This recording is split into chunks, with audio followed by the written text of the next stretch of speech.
Daniel 2 is the story of God showing Daniel Nebuchadnezzar's dream and giving him the interpretation.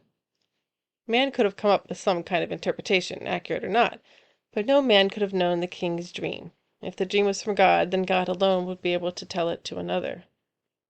When God gives Daniel the same dream to reveal it to him, Daniel responds with praise. He blesses the name of the Lord and says that might and wisdom belong to God. Then he will go on to say that God gives wisdom to the wise. I wanted to talk about that phrase, gives wisdom to the wise. These aren't wise people who are getting more wisdom from God. Their wisdom is from God.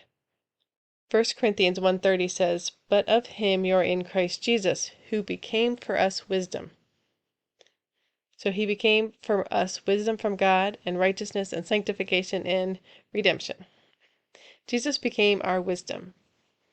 It's not that we get wisdom and then are wise. He is our wisdom. We need to think of our identity in Christ. We no longer live, but Christ lives in us. We have peace because we have Jesus. He is our peace. We have life because we have Jesus. He is our life. We have strength because He is our strength. He doesn't give us strength so we can then go off and work in our strength. He is our strength. He is all. This verse from 1 Corinthians says Jesus became not only our wisdom, but our righteousness, sanctification, and redemption. He became our righteousness. We have no righteousness on our own. He's our perfection, our holiness, and certainly the blood price for our salvation. Don't work for the Lord. Let Him be God and perform all things.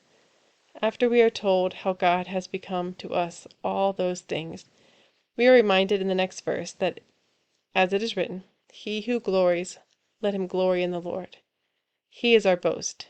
We should never think we have anything in and of ourselves. He alone gets the glory.